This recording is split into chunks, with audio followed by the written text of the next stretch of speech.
क्या होता है? अगर कोई पार्टिकल अपने रास्ते को इक्वल इंटरवल ऑफ टाइम में रिपीट करता है, किसी रास्ते को इक्वल इंटरवल ऑफ टाइम में रिपीट करता है, वो रास्ता कैसा भी हो सकता है, लेकिन क्या जरूरी है कि जितना टाइम पहली बार पार करने में लगा है उतना ही बार दूसरी बार, उतना ही हर बार। अगर इक्वल टाइम में कोई अपने रास्ते को रिपीट करता है तो ऐसे मोशन को क्या बोलते हैं? Periodic motion. पीरियोडिक मतलब कि उसका टाइम पीरियड फिक्स है ना? पीरियोडिक मोशन को अगर सिंपल में लिखें तो टाइम पीरियड उसका फिक्स है। टाइम पीरियड मतलब कि उसके पूरे रास्ता कवर करने का time period T is fix. उसके पूरे रास्ते कवर करने के टाइम को अगर मैं कैपिटल टी लिखूं तो हर बार जब वो रास्ते को रिपीट करेगा तो हर बार बराबर समय लेगा। क्लियर है? पीरियोडिक मोशन क्या है? क्लियर है? अगला नाम है ऑसिलेटरी मोशन। नया स्टार्ट करते हैं। तो कोई मोशन ऐसा हो पार्टिकल का कि वो किसी बीच की पोजीशन के आगे पीछे मोशन करे, किसी मीन के आगे पीछे मोशन अगर कर रहा है, वाइब्रेशन वाला मोशन। जैसे मैंने कहा एक पत्ती को खींच के छोड़ दिया जाए तो पत्ती का एक पार्टिकल को ध्यान दोगे तो वो आगे पीछे मोशन करेगा। किसी मीन पोजीशन के आगे पीछे मोशन करेगा तो उसको क्या बोलते हैं? ऑसिलेटरी मोशन, है ना? Back and fourth motion about a mean is called. Mean का यहां मतलब क्या होता है? मीन वो जगह है जहां पर नेट फोर्स क्या लगे, एफ नेट ऑन पार्टिकल क्या होना चाहिए? जीरो। उसी को हम बोलते हैं मीन पोजीशन, या इसी को एक और नाम दिया जाता है इक्विलिब्रियम पोजीशन। इक्विलिब्रियम पोजीशन या मीन पोजीशन एक ही बात है। इक्विलिब्रियम और मीन पोजीशन एक ही बात है। कौन सी जगह? जहां नेट फोर्स जीरो। तो पत्ती जब अपने नेचुरल लेंथ पे होगी, नेचुरल जगह पे होगी, तो उस समय पार्टिकल पे लगने वाला नेट फोर्स क्या होगा? जब हम खींच के छोड़ देंगे, हाथ हटा लेंगे, तो वो अपने ओरिजिनल जगह पे जाने का प्रयास करेगी, फिर उसको पार कर जाएगी, फिर पीछे आएगी, फिर पार कर जाएगी। इस तरह से उसका मोशन शुरू हो जाएगा। तो वो उसके हर पार्टिकल मोशन ऑसिलेटरी हो जाएगा। बात क्लियर है? तो क्या ऑसिलेटरी मोशन जो आगे पीछे वाला मोशन है वो पीरियोडिक हो सकता है कि नहीं? हो सकता है। हो सकता है कि आगे पीछे जा रहा हो और बराबर टाइम में अपना रास्ता रिपीट कर रहा हो, तो वो पीरियोडिक हो सकता है। क्या कोई पीरियोडिक मोशन यानी ऑसिलेटरी मोशन पीरियोडिक हो भी सकता है? नहीं भी हो सकता। हो सकता है धीरे धीरे अपना मोशन स्लो करता जाए। और पीरियोडिक मोशन ऑसिलेटरी हो सकता है कि नहीं? क्यों? कोई पार्टिकल का रास्ता ये है, वही रास्ता बार बार रिपीट करे बराबर समय में, तो क्या ये डेफिनेशन में फिट नहीं बैठ रहा कि एक ही रास्ते को बराबर समय में इंटरवल में रिपीट कर रहा है, तो वो पीरियोडिक है। तो कोई भी पीरियोडिक मोशन ऑसिलेटरी भी हो सकता है और कोई भी ऑसिलेटरी मोशन पीरियोडिक भी हो सकता है। नहीं, इसमें कोई बंधा हुआ नियम नहीं है। क्या इतनी बात जनता समझ गई? हम लोग बात करने वाले हैं simple harmonic motion. Simple harmonic motion short form में क्या लिखते हैं? एसएचएम। ये कैसा मोशन है? तो ये पीरियोडिक भी है, ऑसिलेटरी भी है। यानी ये क्या पार्टिकल का आगे पीछे ऑसिलेशन भी करेगा और बराबर समय में करेगा। ऐसे मोशन को हम क्या बोलते हैं? एसएचएम। ठीक है? तो क्या ऐसे मोशन होने की कुछ खास कंडीशन है? बिल्कुल। ये खास कंडीशन, अगर कोई पार्टिकल F बराबर माइनस के एक्स इस नेचर का फोर्स महसूस कर रहा है या उस पर कोई ऐसा फोर्स लगा हुआ है, तो पार्टिकल के अंदर ये दोनों फीचर आ जाएंगे। वो पीरियोडिक भी होगा, ऑसिलेटरी भी होगा, है ना? पीरियोडिक ऑसिलेटरी मोशन फॉलोइंग, है ना?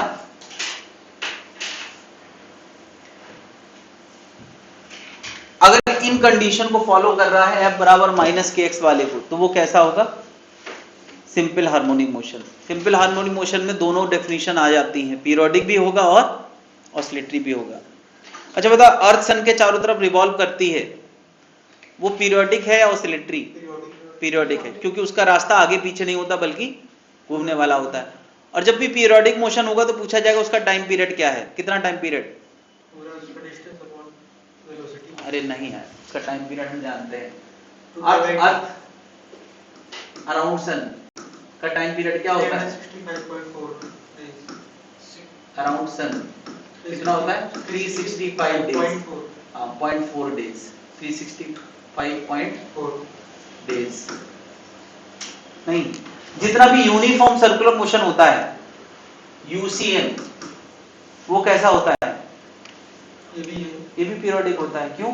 यूनिफॉर्म सर्कुलर मोशन में कोई बॉडी सर्किल के लॉन्ग चलती है, बराबर टाइम में रास्ता कवर करती है, वो कैसा होता है? पीरियोडिक। और ऑसिलेटरी मोशन वही मैंने बताया कि अरे पार्टिकल को आगे पीछे ऑसिलेट वाइब्रेट कराओ तो वो क्या हो गया? ऑसिलेटरी। कौन सी क्लॉक? घड़ी में अंदर कहीं होता है। नहीं सर, जो बाहर।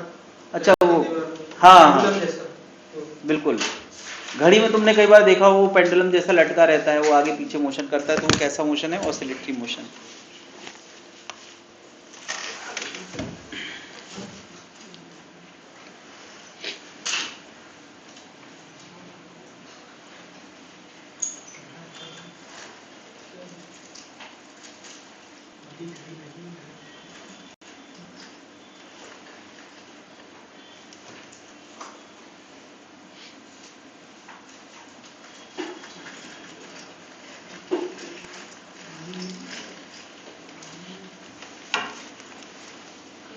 नोट कर लो यार, नहीं नोट करना।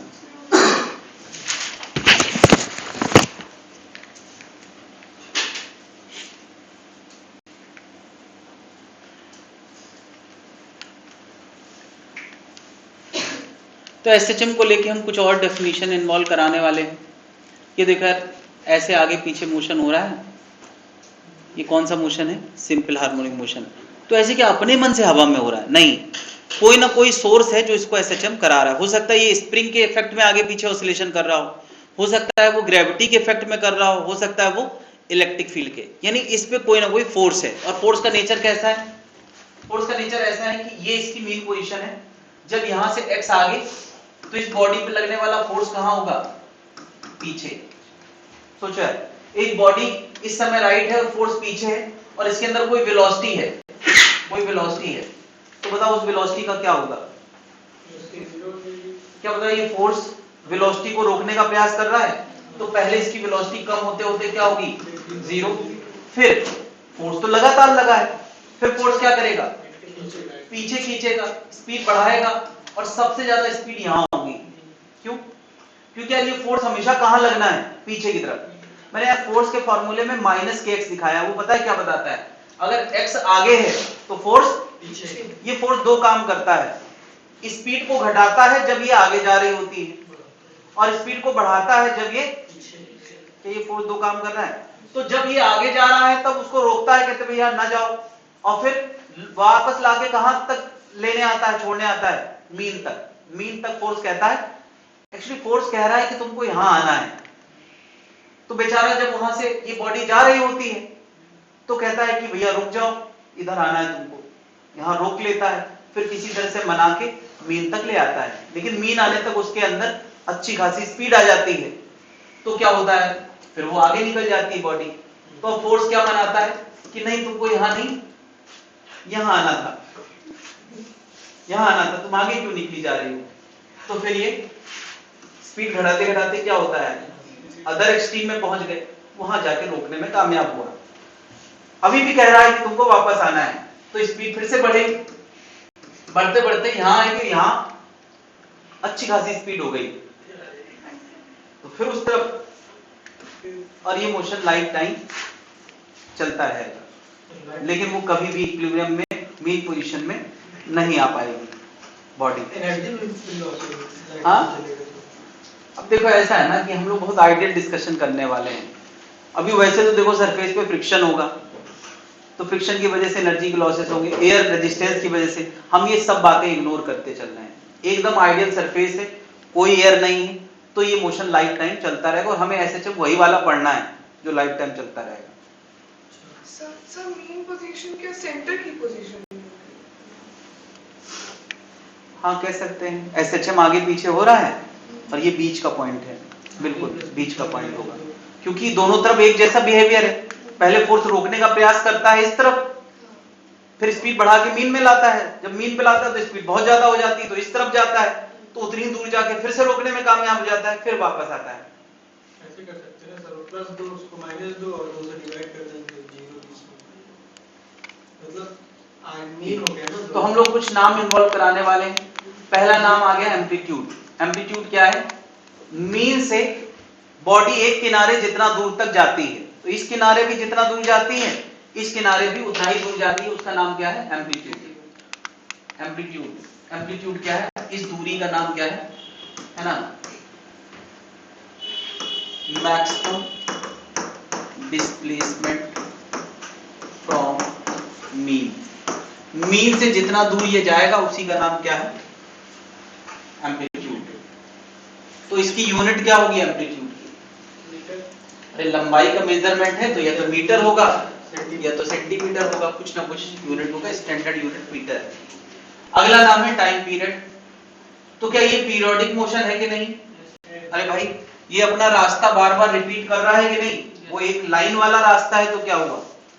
तो यार एक ऑसिलेशन का time of one oscillation, time period का मतलब यही होता है एक ऑसिलेशन का टाइम। बात क्लियर है? लेकिन टाइम पीरियड पे कई बार घुमा के क्वेश्चन पूछे गए हैं।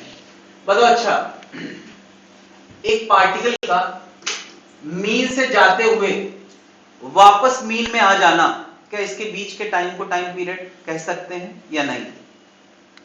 क्वेश्चन सुनना है। मीन से वापस मीन में आ जाने को टाइम पीरियड कह सकते हैं कि नहीं?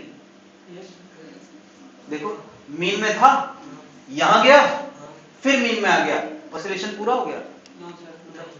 नहीं हुआ। अभी वो पीछे जाएगा, फिर वापस आएगा, तब उसका ऑसिलेशन पूरा हो गया।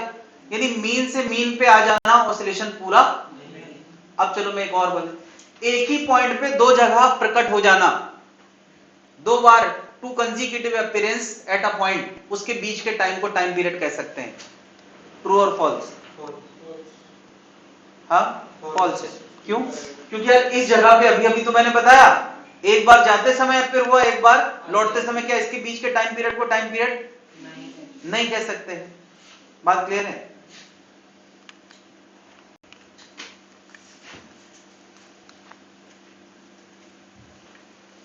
तो कितने अपीयरेंस होना चाहिए? तीन अपीयरेंस होना चाहिए। यहां से जाना, फिर यहां, फिर पीछे, फिर यहां, यानी तीसरी बार जब वहां आएगा तब एक टाइम पीरियड बोला जाएगा। क्या जनता समझ पा रही है? या इसको हम ऐसे लिखते हैं, two consecutive appearance at a same point in same phase, है ना? ध्यान देना जरा। Time gap between two consecutive appearance, consecutive appearance in same phase. यार ये इन सेम फेज का मतलब क्या है, ये मैं समझाना चाह रहा हूं। बताओ अच्छा, एक बॉडी राइट जा रही थी, जब लौटी तो क्या राइट जा रही थी?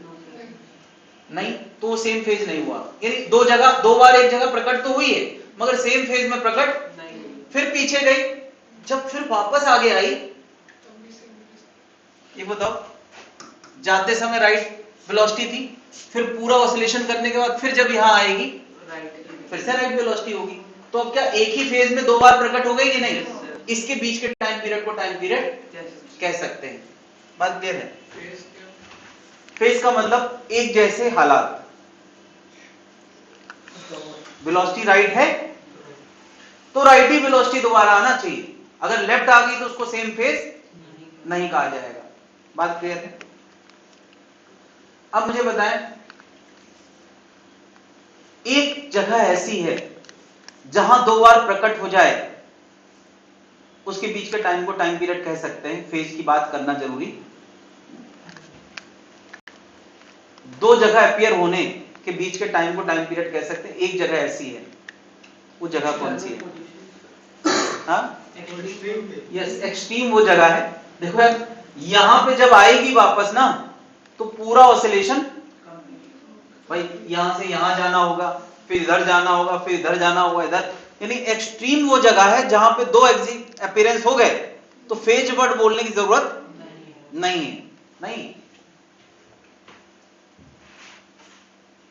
तो तो मेरे ख्याल से ये बात समझ में आ गई। और एक्सट्रीम वो जगह है जहाँ पे दो बात प्रकट होना मतलब है हाँ बिना वो फेज जरूरी है। फेज तो वहां सेम होगा ही ना भाई, रेस्ट पे आ गए तो फेज तो सेम होगा ही। ये डेफिनेशन दोनों के लिए काम करती है, सेम फेज तो होगा ही। इतनी बात क्लियर हो गई है। टाइम पीरियड समझ में आ गया। टाइम पीरियड की यूनिट क्या होगी? सेकेंड। टाइम पीरियड की यूनिट क्या होगी? सेकेंड। अगला नाम है क्या? फ्रीक्वेंसी। फ्रीक्वेंसी क्या हो गया? फ्रीक्वेंसी है number of oscillation in unit time. एक सेकेंड में कितने ऑसिलेशन होंगे उसके टाइम को हम क्या बोलते हैं? एक सेकंड में कितने ऑसिलेशन होंगे उस नंबर का नाम क्या है? जैसे मैं कहता हूं यार एक सेकंड में 10 ऑसिलेशन एसएचएम हो रहे हैं, यानी 10 चक्कर एक सेकंड में, नहीं तो दैट इज फ्रीक्वेंसी। एक सेकंड में कितने ऑसिलेशन। अगर बताओ एक कोई पार्टिकल 10 ऑसिलेशन एक सेकंड में कर रहा है तो एक ऑसिलेशन कितनी देर में करेगा? 0.1 सेकंड। नहीं तो क्या ये एकदम ऑटोमेटिक है कि नंबर ऑफ ऑसिलेशन पता हो एक सेकंड में, तो एक ऑसिलेशन का टाइम क्या होगा? 1 divide by number of oscillation. तो टाइम पीरियड और फ्रीक्वेंसी में मैं एक रिलेशन लिखने वाला हूं। फ्रीक्वेंसी को ऐसे न्यू से रिप्रेजेंट करते हैं या कभी कभी एन से रिप्रेजेंट करते हैं। क्या मैं कह सकता हूं टाइम पीरियड 1 बाई न्यू या एन होगा, या ये एन और न्यू दोनों देखने को मिलता है। चलो मैं इस टॉपिक में न्यू या कई जगह एफ लिखा होता है, न्यू होता है, एन होता है या एफ भी हो सकता है। तो हम फिलहाल क्या लिखते हैं? न्यू लिख देते हैं, ये वेव से चल वेव तक चलेगा। क्लियर है? टाइम पीरियड क्या होगा? 1 बाई फ्रीक्वेंसी। लॉजिक क्या है कि अगर हर सेकंड 10 ऑसिलेशन हो रहे हैं, इधर बैठा करो यार, मैं जब पढ़ा रहा हूं तो तुम्हारा ध्यान कहीं और ही रहता है। सबका आई कांटेक्ट इस हिसाब से होता है कि जब मैं पढ़ा रहा हूं तो उसके हिसाब से रिस्पॉन्ड करता है, तुम्हारा कहीं और ही रहता है। इधर आओ, इधर बैठो उसके बीच वाले।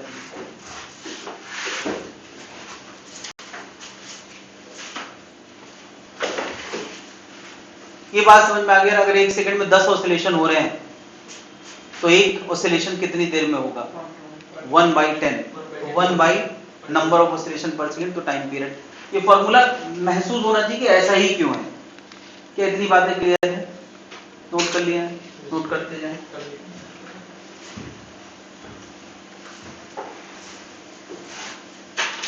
अच्छा, कुछ और बातें जो मैंने यहाँ पे बताने की कोशिश करी है, तुमने अभी गौर करी कि नहीं करी, मैं मेंशन कर रहा हूँ।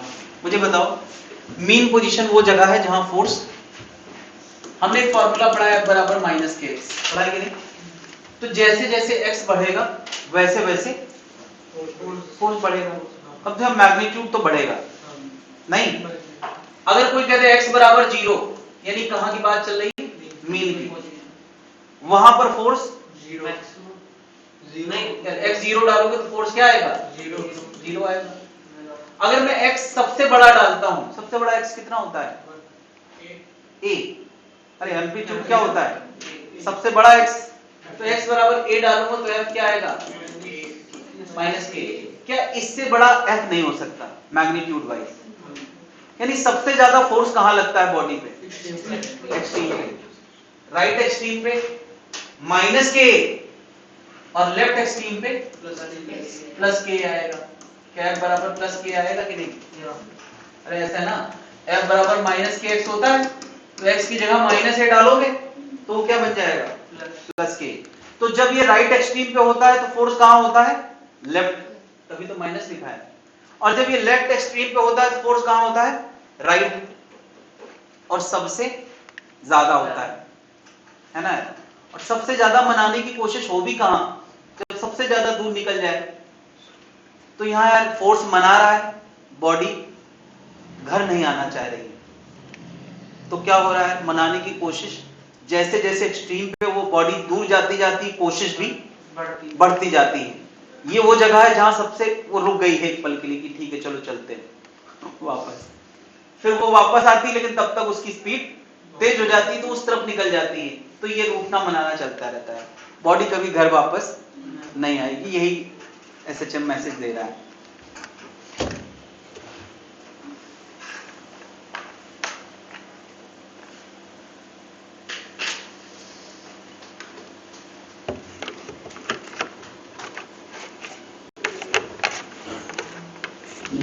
तो यार मैंने यहाँ कुछ बातें लिखी हैं, अगर तुमने गौर की हो। अच्छा बता, जब फोर्स सबसे ज्यादा होता है तभी एक्सेलरेशन सबसे ज्यादा होता है कि नहीं? तो एक्सट्रीम लेफ्ट मैक्सिमम राइट पे होगा, आई मीन एक्सट्रीम लेफ्ट पे मैक्सिमम होगा फोर्स, और डायरेक्शन कहां होगी? राइट। एक्सट्रीम राइट पे फोर्स कैसा होगा? लेफ्ट होगा और मैक्सिमम होगा। क्या ये बात समझ में आ गई? अच्छा, जहां फोर्स सबसे ज्यादा है वहां वेलोसिटी का क्या हाल है? वहां एक पल के लिए बॉडी रुकी थी कि नहीं? बॉडी की वेलोसिटी जीरो होती है। और उस समय डिस्प्लेसमेंट क्या होता है? लेफ्ट एक्सट्रीम मतलब माइनस है, राइट एक्सट्रीम मतलब प्लस है। एम्पलीट्यूड क्या होता है? डिस्प्लेसमेंट क्या होता है? प्लस है माइनस है। अच्छा, मीन पे क्या हालत होते हैं? मीन पे फोर्स क्या होता है? डिस्प्लेसमेंट क्या होता है? जीरो।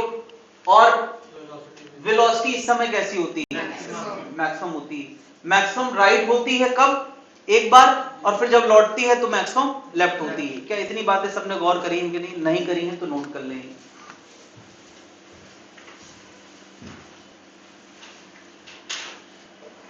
कर ली तो भी नोट कर ले।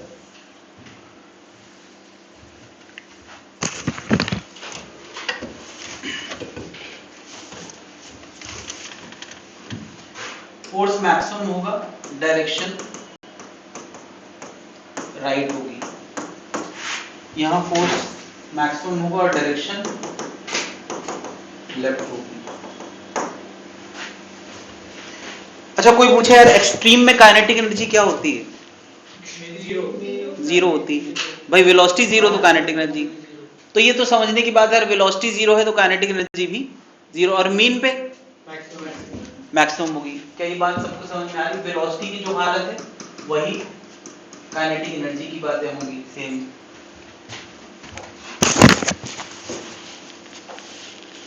हालांकि काइनेटिक एनर्जी की डायरेक्शन नहीं होती, इसलिए उसको डायरेक्शन इग्नोर करना।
नोट कर लिया है?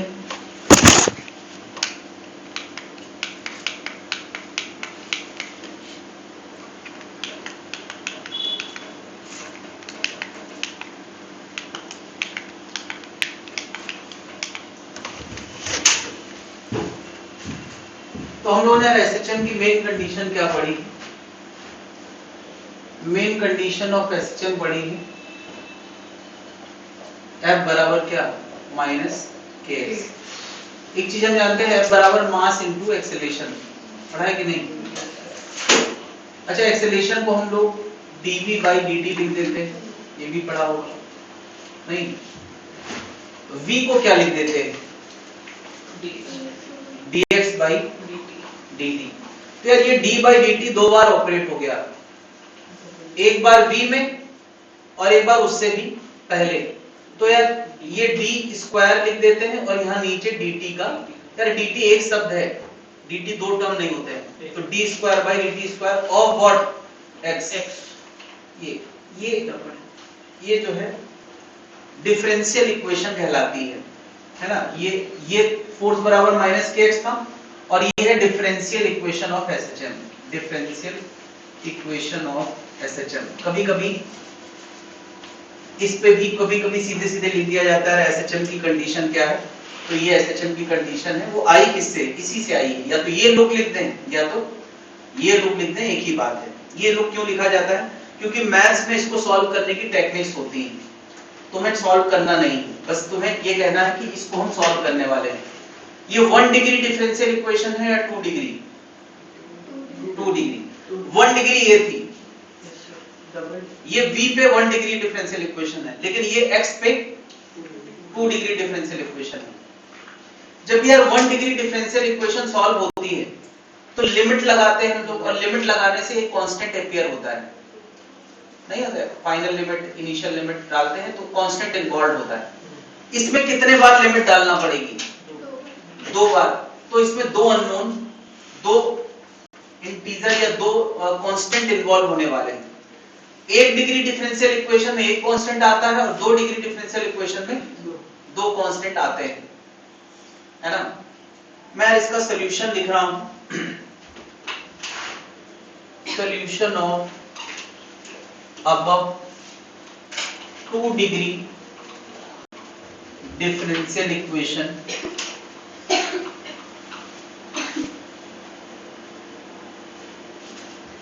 ये 2 डिग्री डिफरेंशियल इक्वेशन है। अच्छा, इसमें वेरिएबल क्या क्या है? ये किन पैरामीटर पे है? x और t, दो पैरामीटर x और t। तो इसका सॉल्यूशन, जैसे यार ये v और t और x तीन पैरामीटर थे, यहाँ क्या है? x और t। तो इसके सॉल्यूशन में क्या क्या रिलेट होने वाला है? x और टाइम रिलेट होने वाला है ना? तो इसका सॉल्यूशन हमें क्या देगा? x equal to a sine root k by m into t plus delta. ये इसका सॉल्यूशन है। कहां से आया? हमने कुछ मैथमेटिकल जंप की है इसलिए ये आया है, और वो मैथमेटिकल बातें जेई वाले भी नहीं करते, है ना? मैं हालांकि इसका सॉल्यूशन कई बार बता देता हूं अगर कोई इंटरेस्ट दिखाता है, वरना इसकी जरूरत नहीं पड़ती। तो ये क्या है? सॉल्यूशन है इस डिफरेंशियल इक्वेशन का। तो अभी कोई एक तुरंत सवाल डाल सकता है कि सर यहाँ km नजर आ रहे थे, यहाँ भी km नजर आ रहे हैं, ये तो समझ में आ रहा है। ये a डेल्टा कहां से आ गया? ये तो कहीं था ही नहीं। सर वो क्या लिखे? p प्लस डेल्टा, इसको डेल्टा पढ़ते हैं, डेल्टा।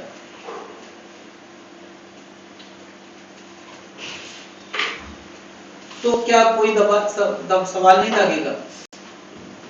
कोई सवाल नहीं दागेगा कि ये a डेल्टा कहां से आ गया? तो मैंने कहा कि अभी अभी ये 2 डिग्री डिफरेंशियल इक्वेशन है, तो दो कांस्टेंट आने वाले हैं।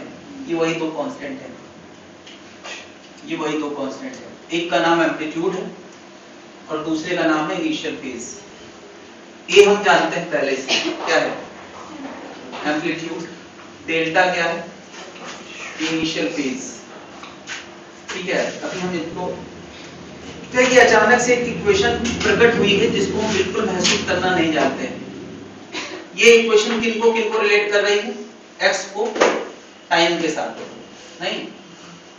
टाइम डालो, डिस्प्लेसमेंट पाओ। अच्छा, इस इक्वेशन की हम इसकी बात कर क्यों रहे हैं? तुम्हें पता है जब हमने काइनेमेटिक्स पढ़ी थी तो हम सबसे पहली चीज, अगर x और टाइम का रिलेशन जानते हैं किसी पार्टिकल का, कई बार तुम्हें समझ आ जाता है कि सर चाह रहे हैं कि हम सुने, तो तुम पेन चलाना बंद कर देते हो। और मुझे लगता है इतनी से नोट पढ़ने के बाद तुम्हें समझ में आना चाहिए कि कब चीजें ज्यादा जरूरी बताई जाए, तुम्हें पेन रोक के सुनना चाहिए। खैर, मैं क्या बता रहा था? काइनेमेटिक्स।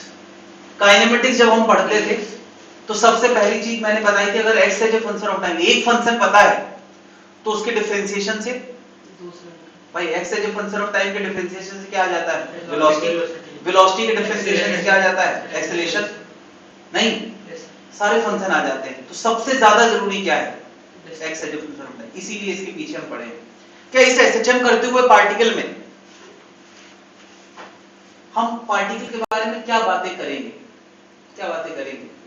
अरे भाई, टाइम के साथ साथ उसका एक्स कितना बदल रहा है, टाइम के साथ साथ उसकी वेलोसिटी कैसे बदल रही है, उसका एक्सेलरेशन, उस पे लगने वाला फोर्स कैसे बदल रहा है, काइनेटिक एनर्जी, जितने भी पैरामीटर हम लोग वर्क एनर्जी तक पढ़ते हैं, वर्क एनर्जी तक, वो सारे पैरामीटर हम इस एसएचएम के बारे में डिस्कस कर सकते हैं। नहीं, हर चीज डिस्कस कर सकते हैं, लेकिन उसकी शुरुआत कहां से होगी? X as a function of time से। एक बार ये आ गया तो सब कुछ आ जाएगा। इसीलिए हम इस इक्वेशन को इतना भाव दे रहे हैं, क्योंकि ये आ गया तो सब कुछ आ जाएगा। ठीक है, तो ये आ गया है, देखो वो आ गया है, हमको बचाने वाला मसीहा आ गया है, यही बचाएगा। हर टॉपिक को कोई ना कोई आता है जो टॉपिक को खींच के लंबा करके चला जाता है, तो उसको चाहे बचाने वाला कहे तो चाहे फंसाने वाला, वरना तो टॉपिक ही खत्म था। तो वो आ गया है, हमारे बचाने वाला मसीहा आ गया। नोट कर ले, बचाने वाले मसीहा को नोट कर ले।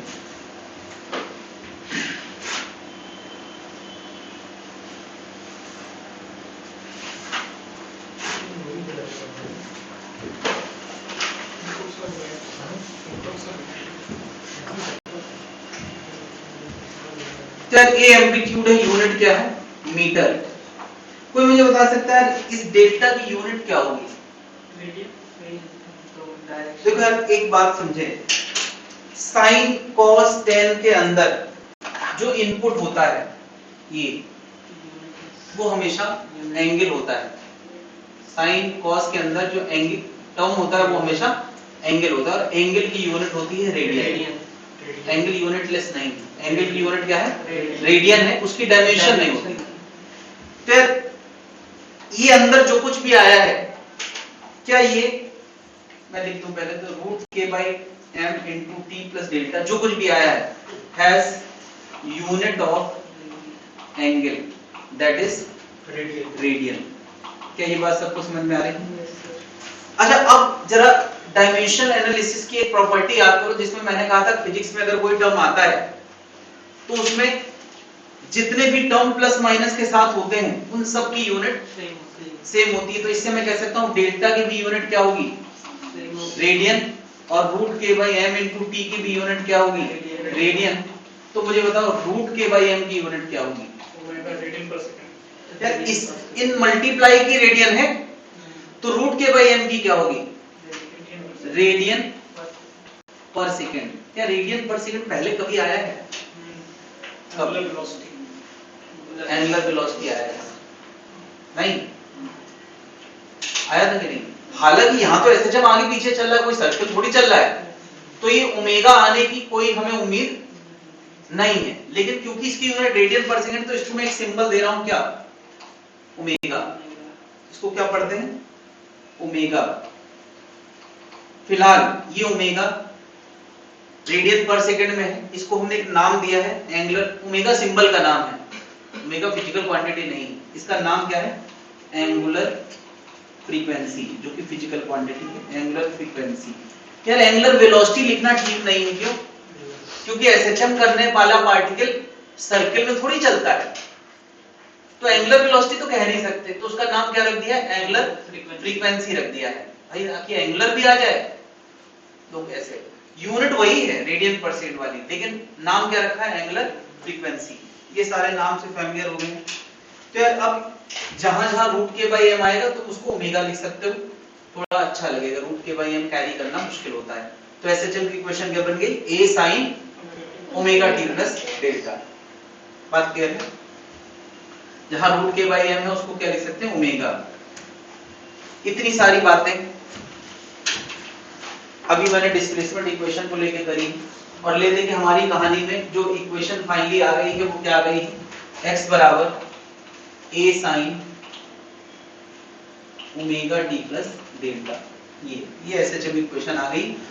इसको हम ऐसे ही याद रखें और अलग से क्या लिख दें, वेयर ओमेगा बराबर रूट के बाई एम, तो पूरी बात हो जाएगी। ये थोड़ा लिखने में कम अच्छा लगता है, तो हम क्या लिख देंगे, a sine omega T plus delta where omega बराबर रूट के बाई एम। क्या ओमेगा इसी की जगह तो लिखा गया था, तो वेयर ओमेगा बराबर root k by m. Clear?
हाँ भाई, तो यार एसएचएम इक्वेशन में ये टाइम डालो, एक्स पावर वाली इक्वेशन है, displacement as a function of time. तो मैं क्या लिखता हूं, डिस्प्लेसमेंट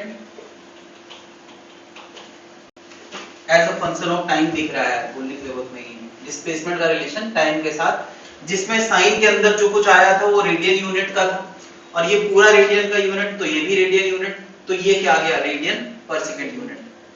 अभी क्या है कि हम लोग एसएचएम को पढ़ रहे हैं जिसमें पार्टिकल आगे पीछे चलता है, फिर भी उसके अंदर रेडियन पर सेकंड वाली कोई चीज आई है, तो हम इसके लिए एक विजुअलाइजेशन बनाना चाहते हैं। किसके लिए, ओमेगा के लिए, और किसके लिए, इस टर्म के लिए। इस टर्म को पता है हमने क्या नाम दिया है, इसका नाम हमने दिया है फेज। इसका नाम क्या दिया है, कॉल्ड फेज। इसको हम क्या कहते हैं, फेज। यूनिट रेडियन है, कॉल्ड फेज, और फेज का सिंबल है ये। तो अगर कोई तुमसे पूछे यार फाई बराबर क्या होता है, तो फाई बराबर क्या बन गया, omega T plus delta, where omega बराबर क्या, रूट के बाई एम। अगर कल को कोई तुमसे फेज का फॉर्मूला पूछे तो ये फेज का फॉर्मूला बन गया। फेज किस यूनिट का होता है, तो फेज रेडियन यूनिट का होता है।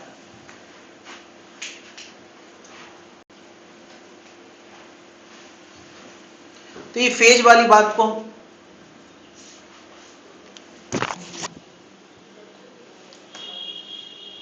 पूरे टाइम का ऑडियो गायब हो गया। ये यार ध्यान देना भाई, मैं नहीं कर पाऊंगा यार, तुम्हें ही ध्यान देना है।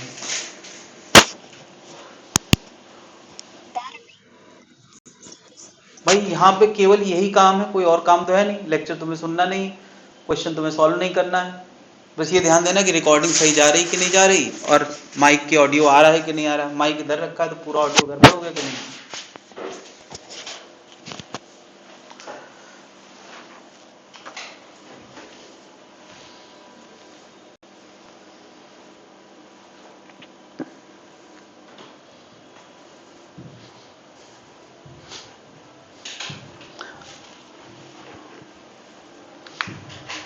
सोच के देखो, अगर मैं क्लास में आऊं, ऐसी सब सेटिंग करूं, ठीक है, और माइक लगाऊं, अपना पढ़ाने लगूं, तो ये काम मैं भी कर सकता हूं। मगर मैं क्यों नहीं करता, अपनी जिम्मेदारी क्यों नहीं लेता, क्योंकि मुझे पता है कि क्लास के दूसरे कामों में मेरा एंगेजमेंट डिस्टर्ब होगा। तो जो आदमी उसके लिए है वो अपना सारा काम अपना सोचेगा, और मैं सोचना भी नहीं चाहता इस बारे में कि रिकॉर्डिंग सही हो रही कि नहीं हो रही, माइक सही है कि नहीं है, वरना क्लास डिस्टर्ब हो जाएगी।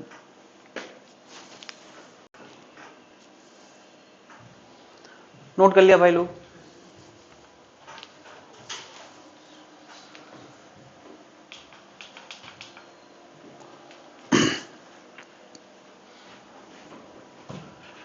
तो यार हम लोग यहां पर ये जो फेज वाली बात है ना, इसको महसूस करना चाहते हैं, या समझ लो कि यार उसके कुछ बेनिफिट उठाना चाहते हैं, इसलिए हमें एक टर्म डिफाइन करना है, एक विजुअलाइजेशन बनाने वाले हैं फेज का।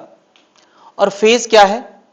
फेज इस एसएचएम के साथ घूमते हुए सर्कुलर मोशन का एंगल है। तुम कहोगे यार एसएचएम करते हुए पार्टिकल में कौन सर्किल में घूम रहा है? तो मैंने यार एसएचएम करते हुए पार्टिकल में एक सर्किल साथ साथ घुमाया है, और वो सर्किल एम्पलीट्यूड के बराबर रेडियस के सर्कुलर मोशन में घूमेगा। देखो यार यहां एसएचएम ए एम्पलीट्यूड का हो रहा था, तो मैंने ए रेडियस का क्या बना दिया है? सर्किल बना दिया है ना। और इसमें एक पार्टिकल में घुमाने वाला हूं जो यूनिफॉर्म सर्कुलर मोशन करेगा। देखो जरा, ये एक बात ध्यान देने की है, मैं तुमसे पूछूं ये पार्टिकल यूनिफॉर्म मोशन में होता है या नॉन यूनिफॉर्म?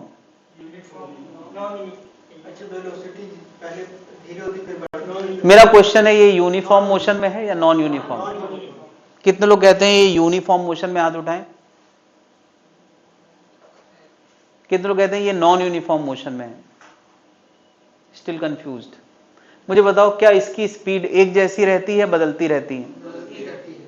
और जब बदलती रहती है तो ये कौन सा मोशन हो गया? इसका मोशन नॉन यूनिफॉर्म है। अच्छा, ये जो मैंने सर्कुल घुमाया है, ये कैसे घुमाया है? Uniform motion. तो मैंने यार एक इमेजिनरी सर्किल बनाया है, ये एक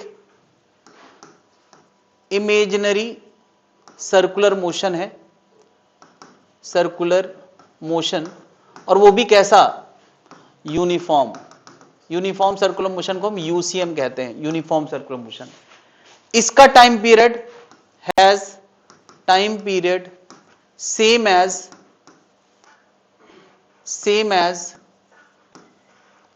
time period of SHM. Time period of SHM यानी जितना टाइम पीरियड एसएचएम का है उतना ही टाइम पीरियड किसका है? सर्कुलर मोशन का है। क्या इतनी बात क्लियर है?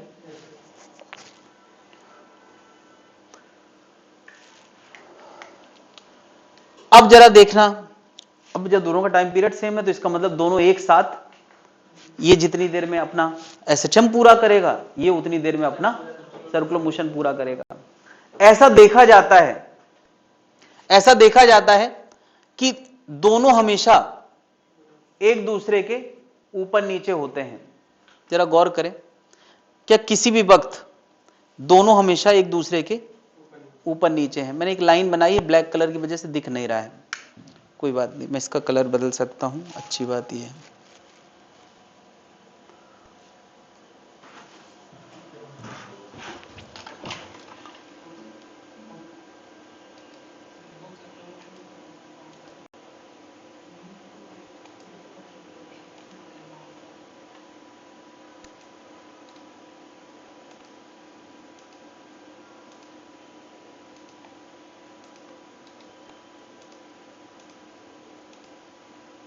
अब कोई मुझे सलाह न देना कि ऑल एक साथ कर दीजिए, क्योंकि मैं बहुत सारी स्लाइड को बचाना भी चाह रहा हूं। हाँ भाई, तो जरा यहां देखें, मैंने ये दिखाने का प्रयास किया है पूरा। ये डॉटेड लाइन दिख रही है यार, ये बड़ी खड़ी लाइन, ये दोनों हमेशा एक दूसरे के क्या हैं? ऊपर नीचे। थोड़ा सा एक आध जगह डिस्टर्ब दिख रहा होगा तो वो मेरे ना बना पाने की त्रुटि है। परफेक्ट यही है कि दोनों हमेशा एक दूसरे के ऊपर नीचे रहेंगे। तो ये अचानक से सर्कुलर मोशन की बात कहां से आ गई? यार हम चाहते हैं कि उस एंगल को विजुलाइज करें, जो फेज जिसको मैंने नाम दिया है उसको हम विजुलाइज करना चाहते हैं। नहीं, क्योंकि फेज बदलेगा तो साइन के अंदर का इनपुट बदलेगा, और साइन के अंदर का इनपुट बदलेगा तो एक्स बदलेगा। नहीं, सोचो यार, ये अंदर का एंगल जब 90 डिग्री होगा तो एक्स क्या आएगा? एक्स ए आएगा। 90 डिग्री मतलब π/2, तो एक्स क्या आएगा? ए। जब अंदर का फेज 180 होगा, 0 आएगा। जब ये 0 होगा फेज, तब ये 0 आएगा। जब ये 270 होगा तो x माइनस ए आएगा, जब ये 360 होगा तो x फिर से, क्या अंदर का फेज समय के साथ बदलता है कि नहीं?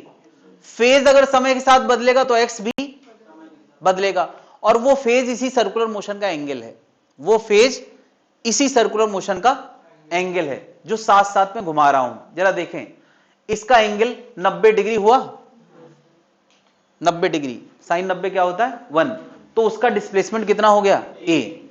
जस्टिफाई हो रहा है? यानी हम मन में चलाएं कि फेज 90 हो गया तो मतलब पार्टिकल राइट चला गया। बताओ फेज अगर 180 हो गया, देखो 180 हो गया तो पार्टिकल अपनी जगह पे वापस आ गया। फिर बता यार, फेज 270 हो गया, माइनस से आ गया, नहीं क्या बताओ 360 हो जाएगा तो 0 पे वापस आ जाएगा। क्या जनता समझ गई है? अब जरा मैं यहां पे ये लिख रहा हूं बात, ये तुमने टेबल बनाई थी उसी के नीचे तुम फेज लिख सकते हो। बताओ अच्छा, जब पार्टिकल मीन पे होता है तो उसका फेज क्या होता है 0 जब वो राइट में स्टार्ट करता है, पाई जब वो लौट के पहली बार घर आता है बॉडी, फिर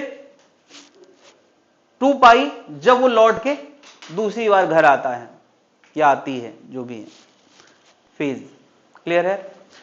एक्सट्रीम राइट पे फेज कितना होगा π/2, और एक्सट्रीम लेफ्ट पे फेज कितना होगा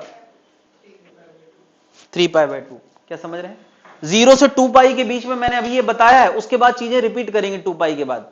क्या 2 पाई के बाद 2 पाई प्लस π/2 होगा तब वो इधर होगा, फिर 2 पाई प्लस 3π/2 आएगा तो वो इधर का सीन होगा। तुम उसके आगे भी फेज बढ़ा सकते हो 2 पाई के बाद, लेकिन 2 पाई के बाद चीजें रिपीट करती हैं, इसलिए हम 2 पाई के अंदर ही सब बता रहे हैं। क्या एक सर्किल के बाद दूसरा सर्किल आएगा कि नहीं, उसके बाद सब कुछ रिपीट होगा। ये बातें वहीं जोड़ लें जहां पीछे लिखा था। क्या इतनी बात और समझ में आ रही? फेज से हम विजुलाइज कर सकते हैं कि पार्टिकल किसी समय पे कहां पर है, नहीं? अच्छा, फेज बदल रहा है, फेज है तो फेज के अंदर बदलाव है, तो क्या वो बदलाव यूनिफॉर्म है या वेरिएबल है? क्या यार ये जो सर्किल कर रहा है वो यूनिफॉर्म रेट से सर्किल कर रहा है या वेरिएबल रेट से कर रहा है? यूनिफॉर्म नहीं। अगर मैं कहूं ये पार्टिकल घूम रहा है तो यूनिफॉर्म रेट से सर्कुलर मोशन कर रहा है, तो पर सेकंड ये कितना एंगल कवर करता है, ऐसी बात करना चाहिए कि नहीं? जब फेज आया है तो फेज कितना हर सेकंड कवर हो रहा है, ऐसी बात भी आना चाहिए। तो यार फेज का मतलब ओवरऑल एंगल होता है, और फेज पर सेकंड कितना कवर हो रहा है वो एंगुलर स्पीड हो गई। वो क्या हो गई? एंगुलर। इस टॉपिक में उसी को हमने नाम क्या दिया है? Angular frequency. यानी यार ये अगर ओमेगा रेडियन पर सेकंड से घूम रहा है, मुझे बताओ अगर ये ओमेगा रेडियन पर सेकंड से घूम रहा है, ओमेगा रेडियन पर सेकंड से, तो किसी भी डेल्टा टी टाइम में ये कितना एंगल कवर करेगा? ओमेगा इंटू डेल्टा टी नहीं करेगा। मान लिया यहां था और यहां से यहां आने में इसने कुछ एंगल कवर किया डेल्टा थीटा, तो वो डेल्टा थीटा क्या होगा? Omega into delta T. क्यों? ओमेगा क्या होता है? कितने रेडियन हर सेकंड।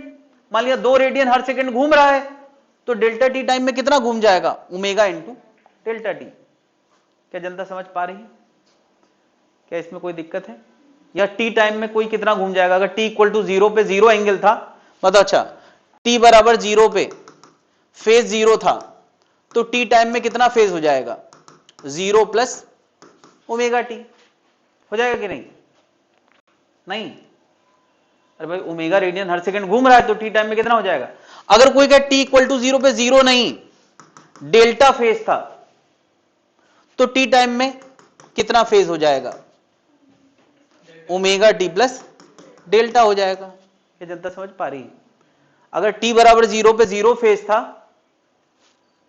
तो टी टाइम में ओमेगा टी हो जाएगा, और डेल्टा फेज था तो कितना हो जाएगा? Omega T plus.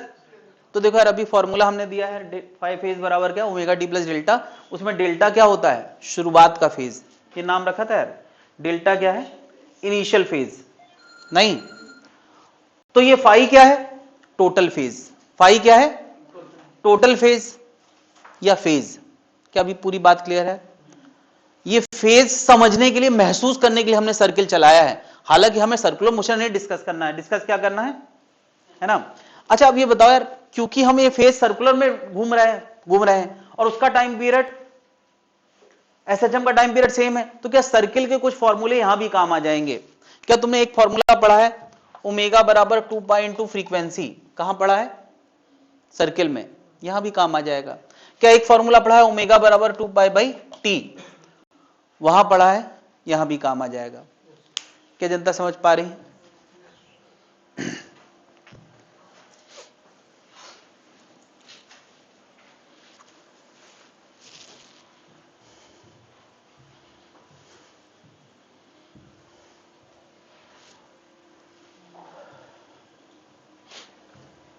तो यार एक तो फेज का ये फायदा है कि हम फेज की मदद से पार्टिकल को विजुलाइज कर लेते हैं कि पार्टिकल किसी समय पे कहां पर है। फेज का दूसरा फायदा क्या है? अब जरा फेज का मेन फायदा समझे, जो मैं समझाना चाह रहा हूं। सोच यार, t इक्वल टू 0 पे पार्टिकल किसी फेज पे था, डेल्टा पे, तो क्या समय के साथ साथ उसका फेज बदल रहा है कि नहीं? समय के साथ उसका फेज बदल रहा है। तो मैंने कहा यार t टाइम में उसका फेज कितना बदल गया? ओमेगा टी बदल गया। कितना बदलता है? Omega T. देखो जरा, टी टाइम, टी बराबर 0 पे पार्टिकल यहां था, नहीं तो घूमने वाला इधर था और फेज ये था। ये क्या है? टी बराबर 0 की कहानी।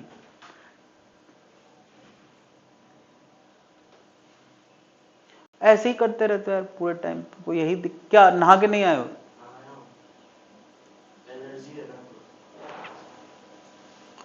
बता, टी बराबर 0 पे इसका डेल्टा फेज है, टी टाइम में कितना फेज बढ़ जाएगा?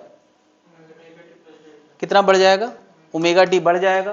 तो ओवरऑल फेज कितना हो गया? ओवरऑल कितना हो गया? Delta plus omega T. अच्छा बता, इसका डिस्प्लेसमेंट और इसका डिस्प्लेसमेंट सेम होता है कि नहीं? मैंने यार इस पूरे फेज का नाम फाई रख दिया है, फाई रख दिया है। बताओ, जितना डिस्प्लेसमेंट इस पार्टिकल का है उतना ही डिस्प्लेसमेंट किसका है? ये एसएचएम करते हुए पार्टिकल का है कि नहीं यार? ये एक्स और ये एक्स सेम है कि नहीं है? नहीं।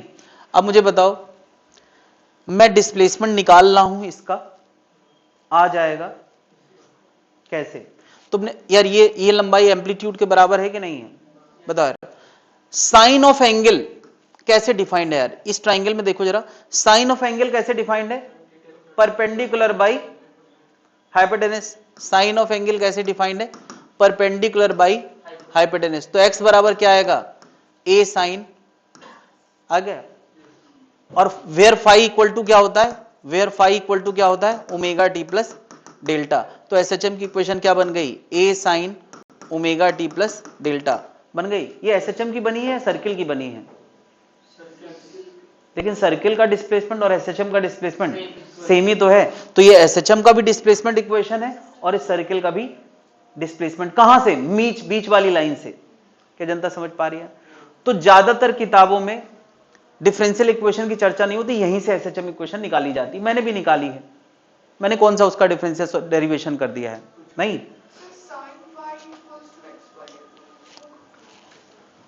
साइन थीटा बराबर होता है परपेंडिकुलर डिवाइड बाई हाइपोटेनस। मुझे बताओ, यहां एक ट्राइंगल नजर आ रहा है, इस ट्राइंगल में 90 डिग्री ये है, नहीं, और ये फेज है। तो परपेंडिकुलर कौन है और हाइपोटेनस कौन है? परपेंडिकुलर ये है x जिसको मैं कह रहा हूं, और हाइपोटेनस क्या है? a है। तो साइन फाई बराबर एक्स बाई ए, तो x बराबर a साइन। तो मेरे ख्याल से यहां से एक्सप्लेनेशन मिलता है कि ये डिस्प्लेसमेंट इक्वेशन कैसे आती है फेज कॉन्सेप्ट से। नोट कर ले।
हाँ सर पर हम लोगों ने ये लाइन ली क्यों सर, ये ट्रायंगल ये मीन लाइन है।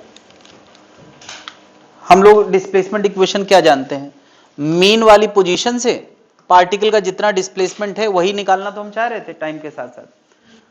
तो ये मीन लाइन है, वो डिस्प्लेसमेंट, ये डिस्प्लेसमेंट और ये डिस्प्लेसमेंट सेम है कि नहीं है, तो निकाला हमने सर्किल का है लेकिन निकल किसका आया, एसएचएम वाले का। हम एसएचएम का डिस्प्लेसमेंट इक्वेशन बनाना चाह रहे थे इसलिए, और अब उसको मैंने फेज कॉन्सेप्ट से लिंक कर दिया है।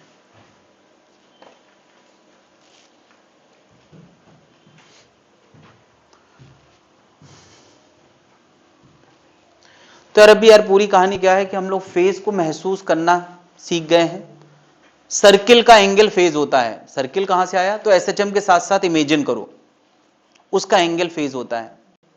डेल्टा क्या होता है, अगर शुरू में उसका फेज कुछ था तो वो डेल्टा है, हो सकता है उसका इनिशियल फेज 0 हो तो ये 0 प्लस ओमेगा टी लिखा जाएगा। तो delta plus omega T total phase है, और फेज पता है तो इक्वेशन क्या होती है, डिस्प्लेसमेंट इक्वेशन ए साइन फेज। ये पूरा कनेक्शन आ गया।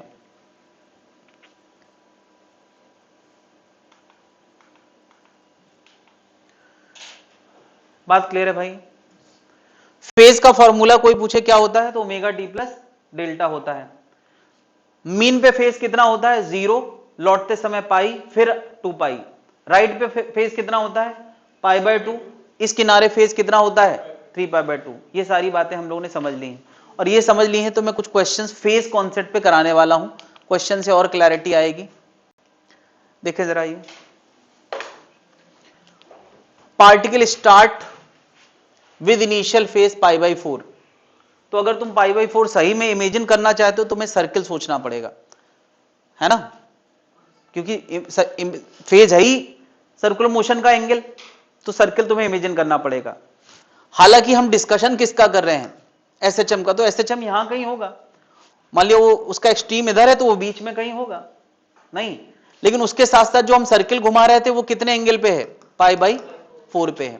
क्या इतनी बात समझ में आ रही है? पार्टिकल आगे होगा अपने मीन से, और फेज कितना है π/4। ये जस्ट अ मिनट, इसका इनिशियल फेज नहीं दिया है, particle start with initial phase, अच्छा पर सेकेंड यहां नहीं होना चाहिए भाई, इनिशियल फेज तो रेडियन में होना चाहिए, ठीक है। इसका टाइम पीरियड कितना है, टाइम पीरियड 2 सेकेंड है, यानी 2 सेकेंड में सर्किल भी पूरा होता है और 2 सेकेंड में ऑसिलेशन भी पूरा होता है। चलो पहले तो यार क्वेश्चन समझ में आना चाहिए क्या क्या दिया है, इतनी बात क्लियर हो गई क्या क्या दिया है। क्वेश्चन पूछा है एंगुलर फ्रीक्वेंसी ओमेगा क्या होगा, ओमेगा क्या होगा ये बताना है, फ्रीक्वेंसी क्या होगा ये बताना है, इनिशियल डिस्प्लेसमेंट, इनिशियल डिस्प्लेसमेंट क्या हुआ, इनिशियल डिस्प्लेसमेंट मतलब पार्टिकल शुरू में कहां पाया गया। हमारी घड़ी जब चालू हुई t=0 पे तो पार्टिकल कहां था, क्या डेल्टा होता है t=0 का फेज, ये डेल्टा दिया था यार इनिशियल फेज, तो उस समय पार्टिकल कहां था ये बताना है। अच्छा क्वेश्चन में एम्पलीट्यूड भी दिया है, नहीं दिया है, अरे ए दिया है, अच्छा ए दिया है, कोई बात नहीं, एम्पलीट्यूड ए है मतलब इसका मैक्सिमम डिस्प्लेसमेंट ए होता है, ठीक है। चलो ओमेगा कैसे निकालेंगे, ओमेगा किसी का आया क्या, हाँ ओमेगा का फॉर्मूला हमने क्या पढ़ा है 2π/t, 2π/t, t कितना है 2 है, तो ये कितना आ गया पाई रेडियन पर सेकेंड। दूसरा क्वेश्चन, दूसरा क्वेश्चन फ्रीक्वेंसी कितना, तो ओमेगा बराबर क्या होता है 2π इंटू फ्रीक्वेंसी, तो फ्रीक्वेंसी बराबर आएगा ओमेगा/2π, ओमेगा पाई है डिवाइड बाई 2π है, तो ये कितना आ गया 1/2 हर्ट्ज। फ्रीक्वेंसी की यूनिट होती है पर सेकेंड या हर्ट्ज, हाफ हर्ट्ज मतलब आधा ऑसिलेशन पर सेकेंड। अरे सीधी बात है, अगर 2 ऑसिलेशन 2 सेकेंड में 1 ऑसिलेशन होता है तो 1 सेकेंड में आधा होगा, आधा ऑसिलेशन पर सेकेंड, ये फ्रीक्वेंसी आई। क्वेश्चन नंबर 3, ये कैसे निकालोगे, इसका शुरुआती डिस्प्लेसमेंट कितना होगा, कैसे निकालोगे? A sine pi T plus pi by omega भी तो लिखोगे ना। यार शुरुआत का शुरुआत का डिस्प्लेसमेंट बताना है तो मैं एकदम बिल्कुल शुरू से चलता हूं। क्या इसका डिस्प्लेसमेंट अलग अलग होगा क्या? सेम होगा। क्या ये रेडियस हम एम्पलीट्यूड के बराबर लेते हैं कि नहीं? बता यार, हमें एक्स नॉट निकालना है, क्या करें? इस ट्राइंगल में ट्रिग्नोमेट्री लगा लो, क्या आएगा? साइन थीटा बराबर परपेंडिकुलर बाई हाइपोटेनस। क्या ये नहीं पढ़ा यार हम लोगों ने? साइन एफ एंगल बराबर परपेंडिकुलर अपॉन हाइपोटेनस। तो जो परपेंडिकुलर है वही तो डिस्प्लेसमेंट है। कितना आएगा? Sine pi by 4, sorry sine pi by 4। Sine pi by 4 कितना होता है? 1/√2 बराबर एक्स नॉट बाई ए। तो एक्स नॉट कितना आ गया? कितने लोग आ गया यार? इतना पढ़ाने के बाद थोड़ा बहुत कोशिश करना चाहिए सबको। शुरुआती डिस्प्लेसमेंट शुरुआती फेज से तय होगा कि नहीं? ये शुरुआत का है। अच्छा, थोड़ी देर बाद का फेज कुछ और होगा क्या? थोड़ी देर बाद का सीन, उसका सर्किल भी आगे बढ़ जाएगा और पार्टिकल भी आगे बढ़ जाएगा, वो बाद की बात है। अभी शुरुआत का डिस्प्लेसमेंट कितना आ गया? a/√2। क्लियर है? Question number 4, time taken by particle to reach at right extreme. Right extreme में जाने का समय, राइट एक्सट्रीम में जाने का समय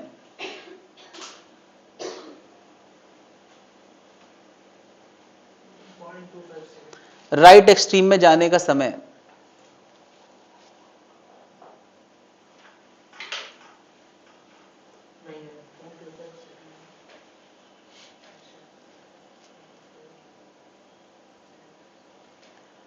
अब यार राइट एक्सट्रीम में जाना मतलब इस कोने में जाना, बता इस कोने में जाना मतलब कितना फेज हो जाना? कितना फेज हो जाना? π/2। ये सबको पता है कि नहीं? राइट एक्सट्रीम में फेज कितना हो जाता है? अच्छा, फेज का टाइम के साथ रिलेशन हमने क्या पढ़ा है? फेज का हमने टाइम के साथ रिलेशन पढ़ा है ओमेगा टी प्लस डेल्टा, पढ़ा है कि नहीं? और फाइनल फेज हम कितना पहुंचाना चाहते हैं? π/2। तो फाइनल फेज हम यहां लिख देते हैं। फेज कितना पर सेकंड बदल रहा है? ओमेगा पाई। समय हमें निकालना है और डेल्टा कितना था कि नहीं? इनिशियल क्या था? π/4। फाइनल कितना होना है? जैसे तुम v बराबर u प्लस एटी नहीं लगाते थे, फाइनल वेलोसिटी रखते थे, इनिशियल वेलोसिटी रखते थे और एटी रखते थे, बिल्कुल उसी तरह का फॉर्मूला है। फाइनल फेज, इनिशियल फेज और फिर उसका फेज वेलोसिटी इनटू टाइम। समझ गया? सॉल्व करके मुझे बताओ टाइम कितना आ गया? हाँ, 1/4 सेकेंड। π/4 1/4 सेकेंड। 1/4 सेकेंड कंफर्म करे जरा, 1/4 सेकेंड आया है।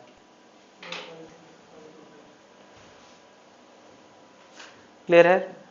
यानी 1/4 सेकेंड में ये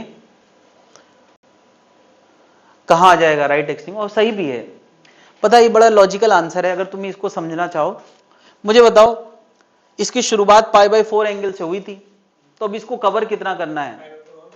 π/4 और करना है, यानी आधा फेज ऑलरेडी कवर किया बैठा है, आधा फेज कवर करना है।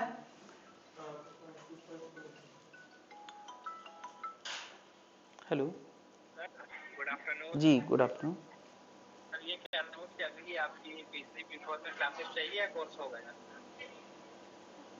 हमारी क्लास कम लग रही है पिछले 2 हफ्तों से। हाँ, तो दो करी है, तो अभी 3-3 कर दीजिए। हाँ, सिलेबस अब केमिस्ट्री वालों से तो के बराबर ही चल रहा था पहले, अभी तो और उनसे पीछे ही हो गया मैं। ओके। उन्होंने ज्यादा लगा के हमारा कम कर दिया। केमिस्ट्री वाले ना? हाँ, हाँ, तो तुम सब बोले थे कि हो गया कोर्स वहाँ पे फिजिक्स वो अपने मन से मान लिए हैं, क्योंकि संजय सर का हो गया था, मेरा थोड़ी हुआ था। बल्कि मैंने उनको भी क्लियर कर दिया था, एक दिन बात चली थी तो मैंने तुरंत क्लियर कर दिया था कि भाई मेरा भी इतना बाकी है। ठीक है, ठीक है, ठीक है। ठीक।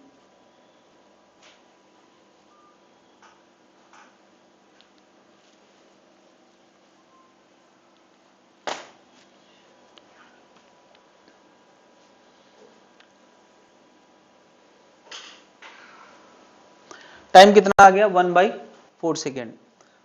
Time taken by particle reach the right extreme. अच्छा कोई ऐसे पूछे कि पहली बार पार्टिकल की जीरो वेलोसिटी जहां होगी वहां तक पहुंचने का समय बताओ,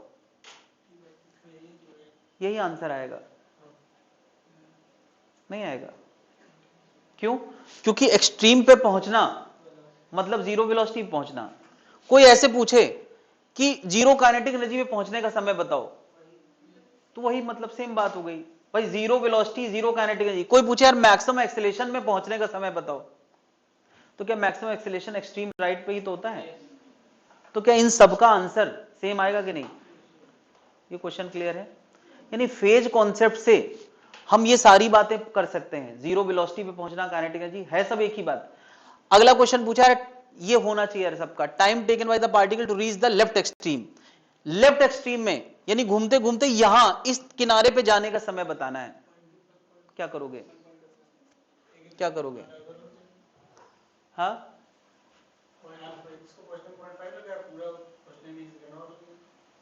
यस, अगर विजुलाइज कर पा रहे हो तो ठीक है, नहीं तो फॉर्मूला लगाओ।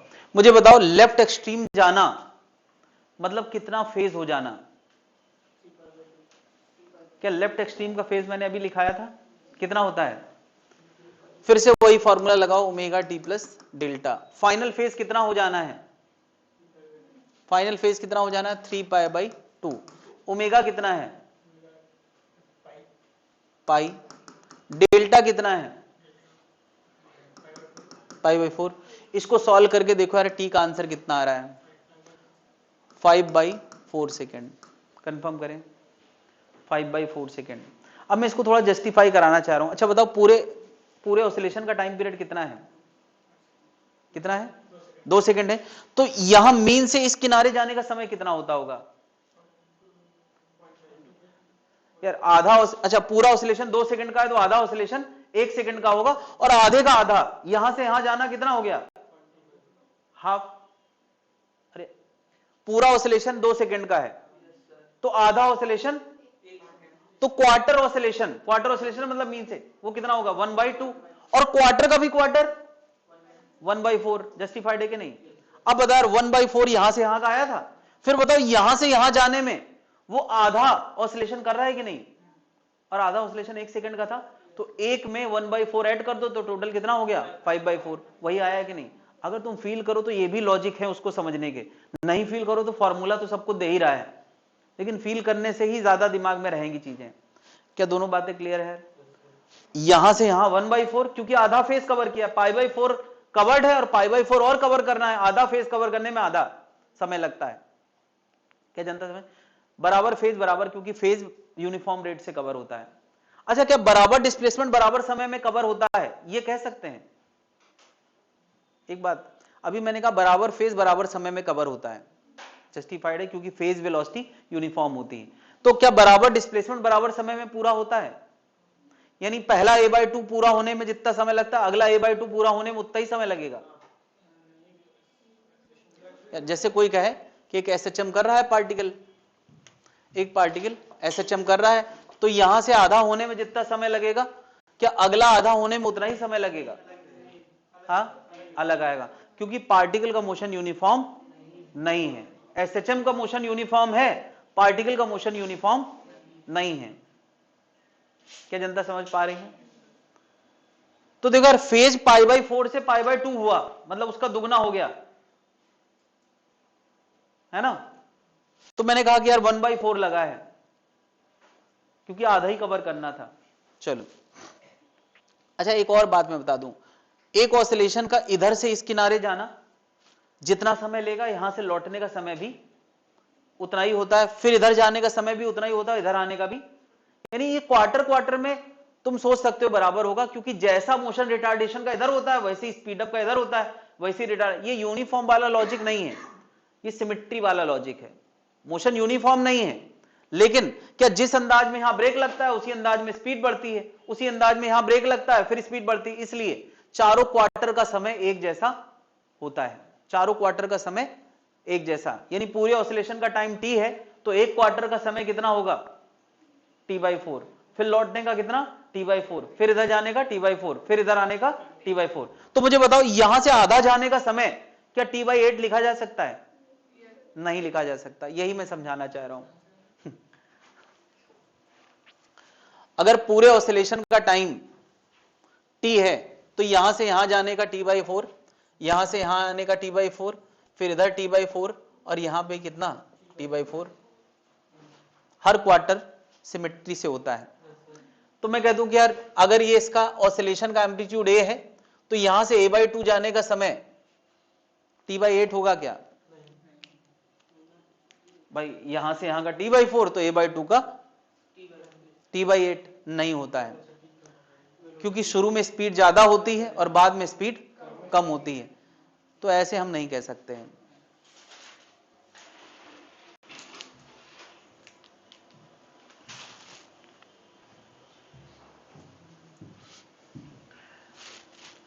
अगला क्वेश्चन मैंने पूछा है,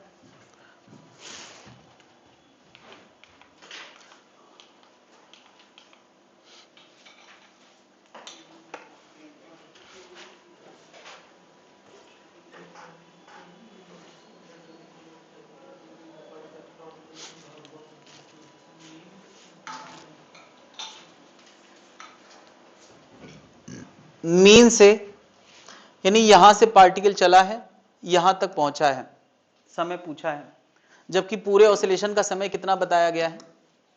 T। तो बताओ आधे ऑसिलेशन का समय कितना होगा? T/4। क्वार्टर ऑसिलेशन का T/4। अगले इस क्वार्टर का T/4, फिर इस क्वार्टर का T/4, इधर T/4। लेकिन मैंने क्या पूछा है? यहां से A/2 का समय बताना है, वो T/8 तो नहीं होगा, वही बताना है क्या होगा। कैसे बताओगे? कोई आइडिया? हिंट आइडिया इसमें हिंट क्वेश्चन में दिया है, डायग्राम में अगर तुम देखो तो मैंने हिंट देने की कोशिश की है, क्या करना चाहिए तुम सोचो क्या करना है।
सही है, T/12 सही है। कोई लॉजिक अगर किसी को समझ आ रहा है, वरना मैं बताऊं। देखो मैंने हिंट क्या दिया था, ये एक लाइन बनाई है, उससे तुम इसका एंगल पता कर लो। एंगल पता करते हैं हम लोग, sin phi बराबर होता है परपेंडिकुलर जो कि A/2 है, नीचे दिया है ना A/2, और हाइपोटेनस A, तो ये कितना आ गया हाफ, और हाफ का मतलब एंगल हो गया 30 डिग्री। डिग्री में याद रहता है लोगों को, तो रेडियन में बदल लेना चाहिए। 30 इंटू π/180 करोगे तो ये पता है कितना आ गया π/6। तो ये कुल मिला के यहां से यहां तक कितना एंगल कवर किया इसने? π/6। पहले 0 था, अभी कितना हो गया? π/। मुझे बता यार, इनिशियल फेज 0 था और अभी π/6 हो गया है। फेज का फॉर्मूला पढ़ा है यार हमने, ये पढ़ा है कि नहीं? शुरुआत में फेज कितना था? 0। हो कितना गया? π/6 ओमेगा इंटू टी। अच्छा ओमेगा तो दिया नहीं था क्वेश्चन में, टाइम दिया था, कोई बात नहीं। ओमेगा को हम 2π/t लिख सकते हैं कि नहीं? 2π/t जो दिया होता है उसी में आंसर लिखना होता है। पाई कैंसिल हो गया, टी का आंसर पता कितना आ गया? टी इधर जाएगा, T/12 जो क्वेश्चन में मेंशन होता है उसी में आंसर लिखते हैं। आंसर क्या आ गया? T/12। ये क्वेश्चन क्लियर है यार कैसे किया गया है? अगला क्वेश्चन पूछा है A/2 से A तक जाने का समय बताओ। अब क्या करोगे? क्या हमें ये तो पता है यार कि यहां से यहां जाने का कितना है? T/4। तो T/4 में से T/12 घटाएंगे तो ये कितना आ जाएगा t/6। सॉल्व करो यार t/6। क्या लॉजिक समझ में आ रहा है? फेज कॉन्सेप्ट कितने काम की चीज है अभी यहां से समझ में आ रहा होगा। फेज कॉन्सेप्ट से हमने देखो यार ये सारे आंसर ला दिए हैं। ठीक है यार, इसके आगे कहानी अगली क्लास में करेंगे हम लोग। अभी जो पढ़ा है उसके बेसिस पे